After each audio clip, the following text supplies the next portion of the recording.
चलिए, स्वागत है आप सभी का पुनः इस वीडियो में। ठीक है, देखिए आज 14 सितंबर है और आज हिंदी दिवस है। ठीक है, तो हिंदी दिवस के शुभ अवसर पर हम एक टॉपिक लेकर के आए हैं जो कि आज के हिंदी सब्जेक्ट से, हिंदी विषय से जुड़ा हुआ है। ठीक है, तो चलिए इसको हम आगे बढ़ाते हैं और हिंदी दिवस के शुभ उपलक्ष्य में, यानी कि इसको हम देखेंगे और ये हमारे टॉपिक से भी जुड़ा हुआ है, हमारे सिलेबस से भी जुड़ा हुआ है और आप लोग देख करके समझ गए होंगे कि ये क्या चीज़ है। ठीक है, तो देखिए हम आप लोगों को आज दिखाने वाले हैं स्वामी दयानंद सरस्वती के बारे में। ठीक है, तो स्वामी दयानंद सरस्वती का प्राण जो है वो हिंदी भाषा में छिपता था, यानी बसता था। ठीक है, दयानंद सरस्वती जी का प्राण जो है हिंदी भाषा में बसता था। ठीक है, ये आपको उनकी कृतियों से पता चल जाएगा। ठीक है, तो आइए देखते हैं हम लोग इनके जीवन से लेकर के इनके स्वर्ण काल और इनके देहांत तक, यानी कि जब ये स्वर्गवास हुए तब तक इन्होंने क्या क्या किया और हिंदी भाषा के लिए इन्होंने कितना योगदान दिया। ठीक है, तो चलिए आज हम बढ़ते हैं एक नए टॉपिक की ओर और वो है हमारा स्वामी दयानंद सरस्वती। ठीक है, इनके बारे में सभी लोग जानते हैं, लेकिन कुछ लोग कम कुछ ज़्यादा जानते हैं। आज हम लोग देखेंगे एग्जाम के व्यू से भी, और आज जो स्पेशल डे है हिंदी दिवस, यानी स्पेशल डे कहने से अच्छा है कि आज बहुत ही मुख्य दिन है। ठीक है, बहुत ही मुख्य दिन है ना, बहुत ही क्या बोलते हैं उसको, खास दिन है। ठीक है, तो हिंदी दिवस के खास दिन शुभ अवसर पर आइए हम लोग देखते हैं स्वामी दयानंद सरस्वती जी को। ठीक है, तो आप लोगों को पता होगा, बहुत सारे लोगों को पता होगा कि इनका जो जन्म है मोरवी जिला गुजरात में हुआ था। इनका जन्म कहाँ हुआ था? मोरवी जिला गुजरात में हुआ है। ठीक है, अब देखिए इनका जो जीवन काल है वो 1824 से लेकर के 1883 तक है। ठीक है, 83 तक, यानी कि 83 तक ये हैं। तो देखिए इनका जन्म जो है मोरवी जिला गुजरात में हुआ है। ठीक है, और 1824 में हुआ है। ठीक है ना, चलिए ध्यान देंगे। और इनका मृत्यु जो है वो इनका 1883 में होता है। ठीक है, मृत्यु 1883 में होता है, वो भी अजमेर में होता है। ठीक है, याद रखिएगा, जन्म हुआ है मोरवी जिला गुजरात में और मृत्यु होती है अजमेर में। ठीक है, तो अजमेर में 30 अक्टूबर को 1883 में इनकी मृत्यु होती है। ठीक है, चलिए तो हम लोग देखते हैं कि जन्म से लेकर के मृत्यु के बीच क्या क्या हुआ। ठीक है, चलिए आगे देखते हैं। इन्हें भारत का मार्टिन लूथर किंग कहा जाता है। तो ध्यान दीजिएगा दोस्तों, इन्हें भारत का मार्टिन लूथर किंग कहा जाता है। ठीक है, ध्यान दीजिएगा कि इनको भारत का मार्टिन लूथर किंग क्यों कहा जाता है। इनको भारत का मार्टिन लूथर किंग क्यों कहा जाता है? इन्होंने एक वक्तव्य दिया है और वो वक्तव्य है कि अच्छा से अच्छा विदेशी शासन, अच्छा से अच्छा विदेशी शासन बुरा से बुरा स्वदेशी शासन से खराब है, और यही वजह है कि इनको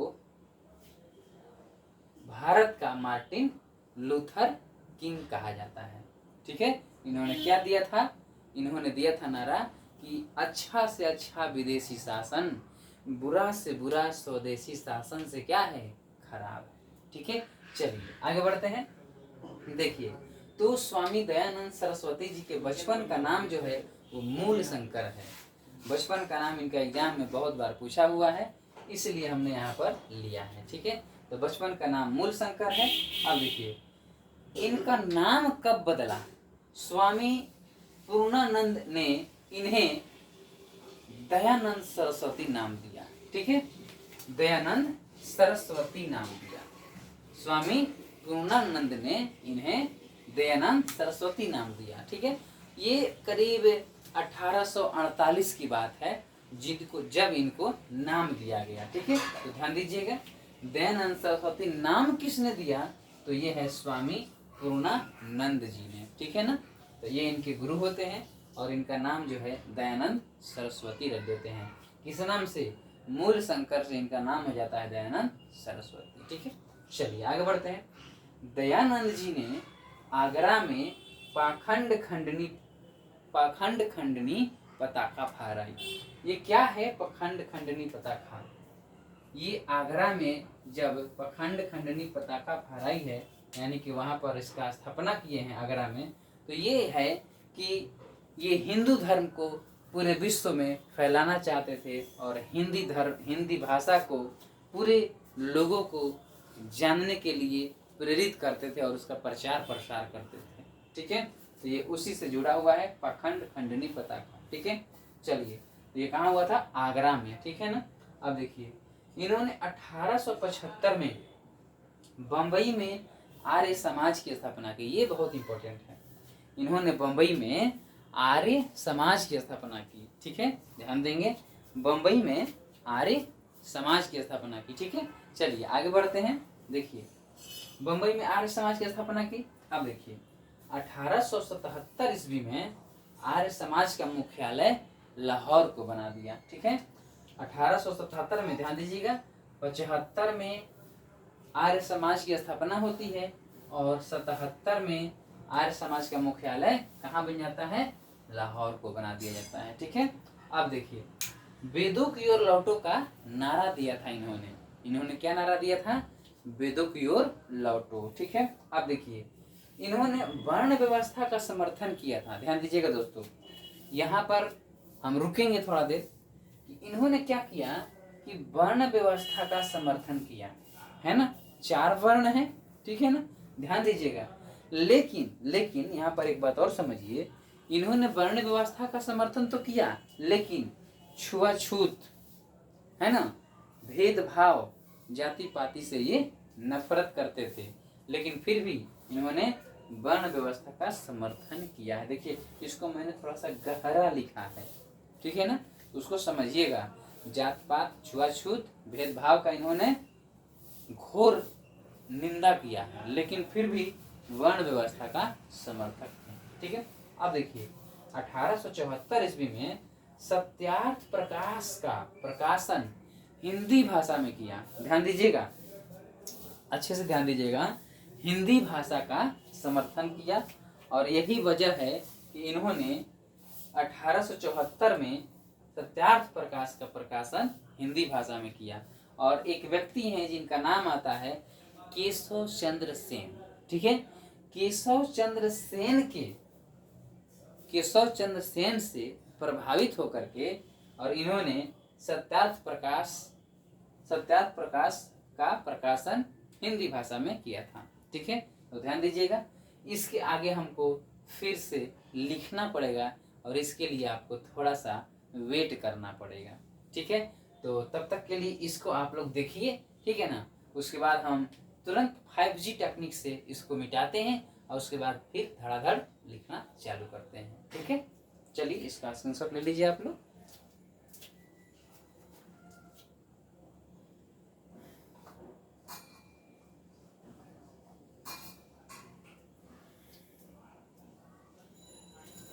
आ गया हमारा 5G टेक्निक। चलिए, उम्मीद है आप लोग इसका स्क्रीनशॉट ले लिए होंगे। ठीक है ना, चलिए ध्यान देते हैं, ये रहा 5G टेक्निक।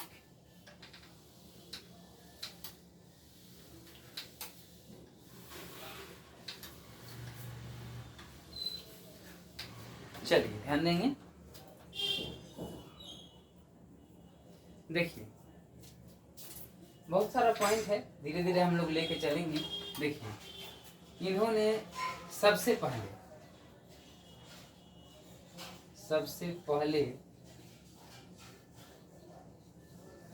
स्वराज शब्द का प्रयोग किया। स्वराज शब्द का प्रयोग सबसे पहले किसने किया, तो दयानंद सरस्वती ने किया। ठीक है, तो याद रखिएगा इस चीज को, स्वराज शब्द का प्रयोग सबसे पहले दयानंद सरस्वती ने ही किया था। ठीक है, ध्यान दीजिएगा, ठीक है। आगे बढ़ते हैं। एक और पॉइंट है, 1882 ईस्वी में इन्होंने गोरक्षा समिति बनाई थी, ठीक है। गोरक्षा समिति बनाई थी, ठीक है, ध्यान दीजिएगा। तो जब इन्होंने स्वराज शब्द का सबसे पहले प्रयोग किया, तो आप लोग को पता होगा, बहुत अच्छे से पढ़े भी होंगे कि स्वराज मेरा जन्म सिद्ध अधिकार है और मैं इसे लेकर रहूंगा। ये कथन किनका है, आप लोग कमेंट कीजिए, ठीक है। लेकिन उनसे पहले ये स्वराज शब्द का प्रयोग कर चुके हैं, और स्वराज शब्द का प्रयोग करने के साथ ही इन्होंने विदेशी वस्तुओं का बहिष्कार करने के लिए आह्वान किया था, और देसी चीजों को अपनाने के लिए इन्होंने आग्रह किया था, ठीक है।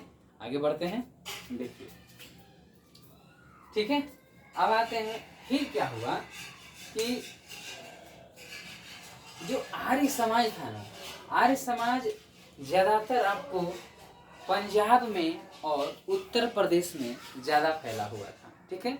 आपको हम एक चीज और बताएंगे यहाँ पर कि ये जो है आर्य समाज, दयानंद सरस्वती जी ने आर्य समाज में लगभग 10 सिद्धांत दिए थे, और 10 सिद्धांत में क्या क्या दिए थे, इन्होंने स्त्री शिक्षा का समर्थन किया था, ठीक है। और ये सब चीजें हम बोल रहे हैं, ठीक है ना, आप लोग लिख लीजिएगा, ठीक है। स्त्री शिक्षा का समर्थन किया था, ठीक है। और ध्यान दीजिएगा, फिर विधवा विवाह का समर्थन किया था, ठीक है। फिर बाल विवाह और बहु विवाह का इन्होंने विरोध किया था, ठीक है। और देखिए, वेदों की ओर लौटो का नारा भी दिया था इन्होंने, ठीक है ना। वेदों की ओर लौटो का नारा दिया था, ठीक है।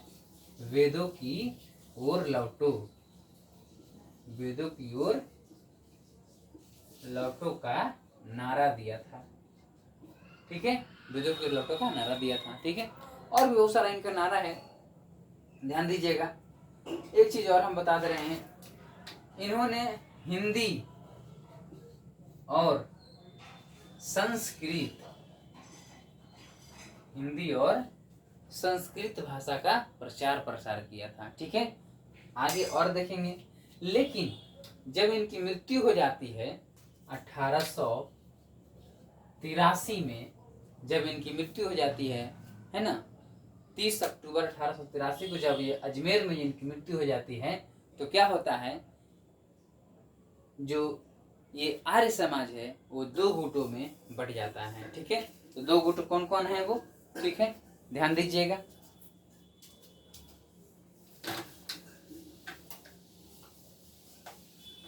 ठीक है, देखिए 2 गुटों में बढ़ जाता है, ध्यान दीजिएगा।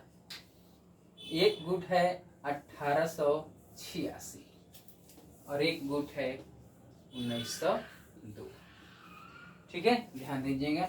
इसमें जो है लाला हंस राज है, हंस राज है। इन्होंने क्या किया, लाहौर में डीएवी पब्लिक स्कूल का उद्घाटन किया। देखिएगा, ये जो है इनकी मृत्यु के बाद 2 भागों में बढ़ जाता है ना, आर्य समाज। और ये लाला हंसराज जो है इंग्लिश शिक्षा का, यानी कि शिक्षा में अंग्रेजी भाषा का प्रबल समर्थक हो गए थे, ठीक है। तो इन्होंने क्या किया, लाहौर में 1886 में डीएवी यानी कि दयानंद एग्लो वैदिक स्कूल का स्थापना कर दिया, ठीक है। और इसमें ध्यान दीजिएगा, इसमें जो है आपको हिंदी को ज्यादा महत्व देने वाले लोग थे, ठीक है। और इन्होंने गुरुकुल का उद्घाटन किया, ठीक है, ध्यान दीजिएगा। देखिए, तो इसमें स्वामी थे कौन, स्वामी श्रद्धानंद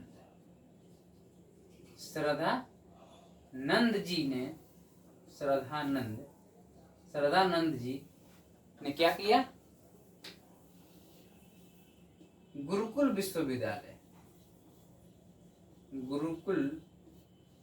विश्वविद्यालय, विश्वविद्यालय का नींव रखा,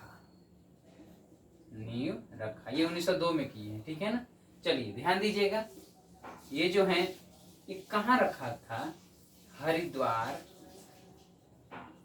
हरिद्वार के निकट कांगड़ी में, हरिद्वार के निकट कांगड़ी में इन्होंने गुरुकुल विश्वविद्यालय का नींव रखा, ठीक है। तो ध्यान दीजिएगा। अब यहाँ पर देखिए इनका और भी कथन है कि ये कहते हैं स्वामी दयानंद सरस्वती जी कि मेरी आंखें उस दिन को देखने के लिए तरस गई है या तरस रही है जिस दिन कश्मीर से लेकर के और कन्याकुमारी तक हिंदी भाषा बोली जाएगी। ये बोले थे कि मेरी आंखें उस दिन को देखने के लिए तरस रही है जब कश्मीर से लेकर कन्याकुमारी तक हिंदी भाषा का प्रयोग किया जाए या हिंदी भाषा को बोला जाए, ठीक है। तो आज हिंदी दिवस के अवसर पर हम लोगों ने देखा कि दयानंद सरस्वती जी जिन्होंने अपना पूरा जीवन हमारे देश के, हमारे समाज के लिए और हिंदी भाषा के लिए इन्होंने अपना पूरा जीवन दांव पे लगाया और पूरा जीवन इन्होंने हिंदी भाषा और संस्कृत को भी प्रचार प्रसार में लगाया, ठीक है। तो वीडियो ज़्यादा लंबा नहीं होना है, ठीक है। तो इसके आगे हम लोग ऐसे ही एक और टॉपिक लेकर आएंगे जो एग्जाम की दृष्टि से बहुत ही ज़्यादा महत्वपूर्ण साबित होगा, ठीक है। तब तक के लिए हम लोग विदा लेते हैं और मिलते हैं अगले एपिसोड में, ठीक है। अपना ध्यान रखिए और हमारे फैमिली को, यानी कि ये चैनल क्या है, आपका परिवार है, ठीक है, इसको सपोर्ट कीजिए और इसको धीरे धीरे आगे बढ़ाइए, ठीक है। तो थैंक यू।